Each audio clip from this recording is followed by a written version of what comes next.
Well, what exactly is the normal grieving process, oh experts? And the answer is you don't know, because there isn't one. If you're grieving, did you know you might have a mental health disorder? This is Wretched Radio, the DSM5. It is far too active in our culture in identifying people's problems as mental illness. The latest report, prolonged grief disorder. Well, I see. So somebody got together and went, so how long do you think somebody should be mourning the loss of a parent? Do you think that should be longer or shorter than mourning the loss of a child? A car accident, how long do you think they should be grieving for, expert people? How ridiculous is this? Prolonged grieving disorder. Quote, people with prolonged grief are considered to have intense feelings and preoccupied thoughts that distress them or impede their daily functioning beyond the, quote, normal grieving process. Well, what exactly is the normal grieving process, oh experts? And the answer is you don't know, because there isn't one. Everybody deals with issues differently.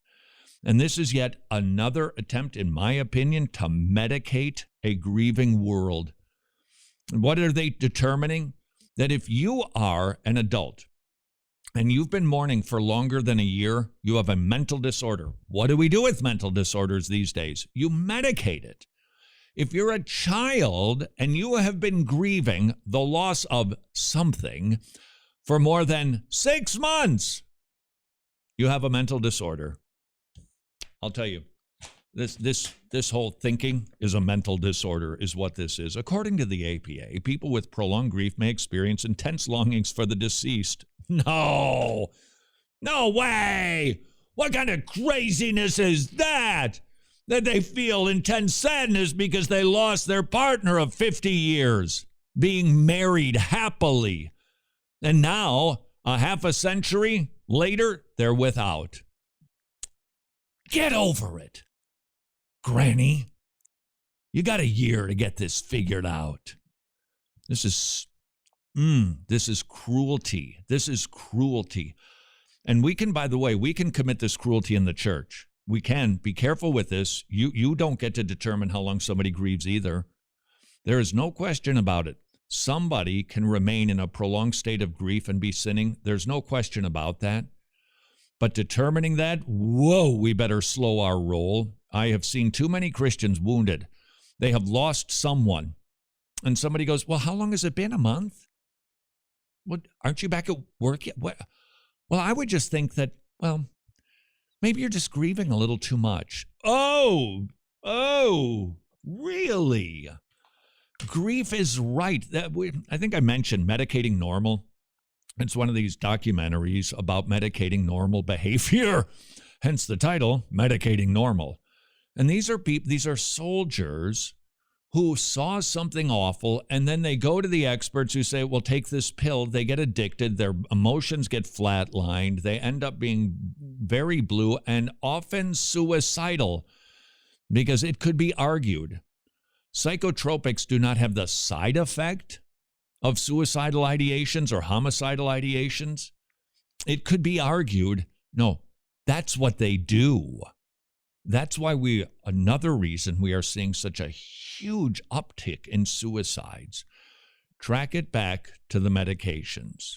This is not an outright denunciation of everything medical, of course, but it is the prescribing of brain-altering drugs when somebody is just sad that they were standing with their brother in arms in war and a bullet went through his throat and you lived.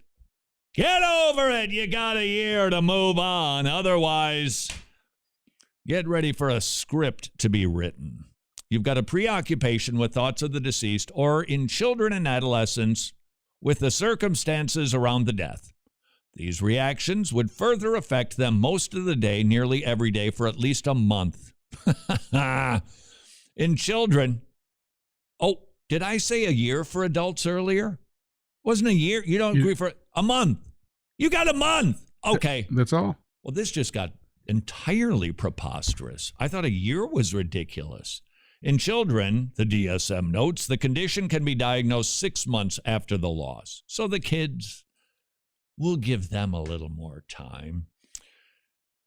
Last Friday, I had one of the most, I'm trying to think of a more difficult interview. Okay, in a different sense, Tabidi Anyabwile was a difficult interview. Okay, in a different way, Christopher Hitchens was a pretty difficult interview.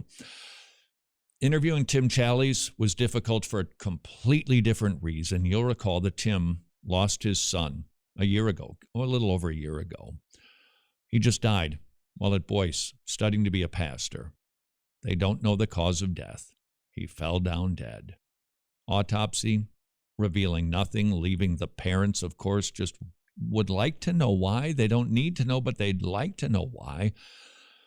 And I shared with you Tim's blogs along the way. Well, he's compiling it into a book. It'll be available in September, but I happen to hold a number of excerpts from it.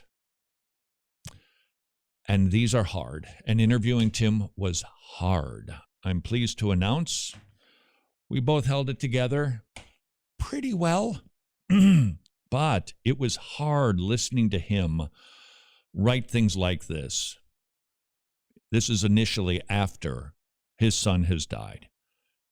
In this dim fog, I still don't fully believe that Nick is gone.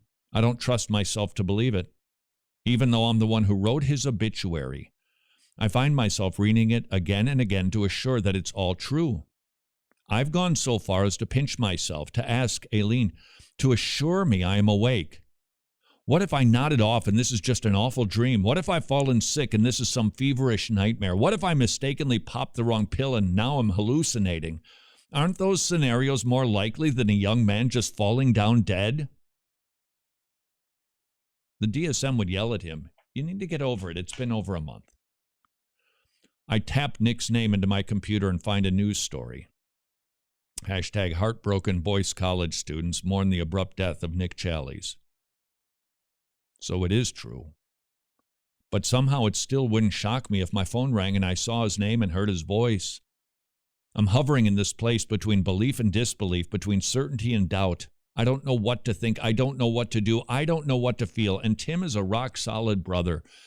Grief is a normal human response to tragedy.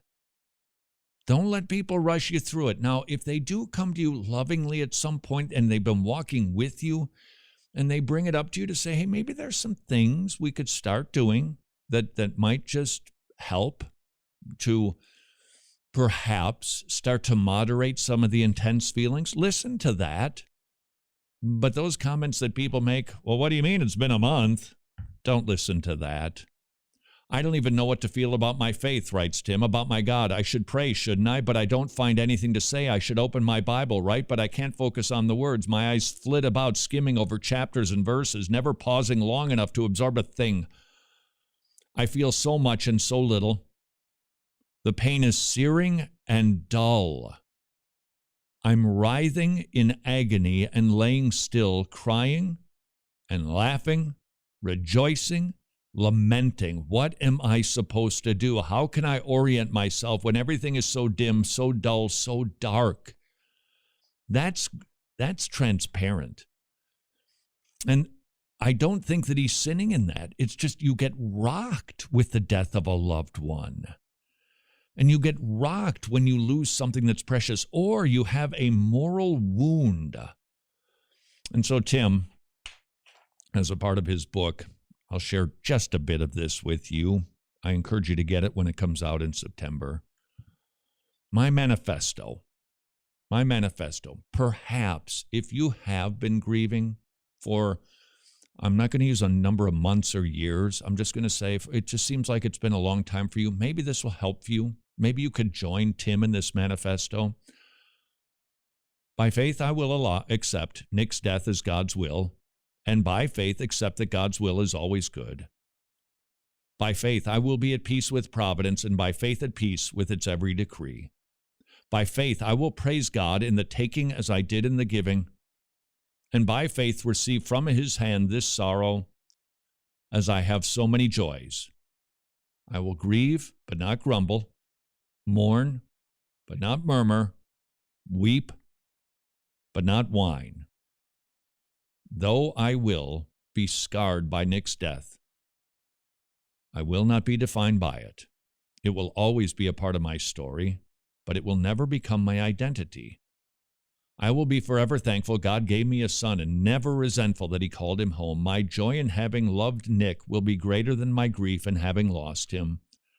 I will not waver in my faith, nor abandon my hope, nor revoke my love.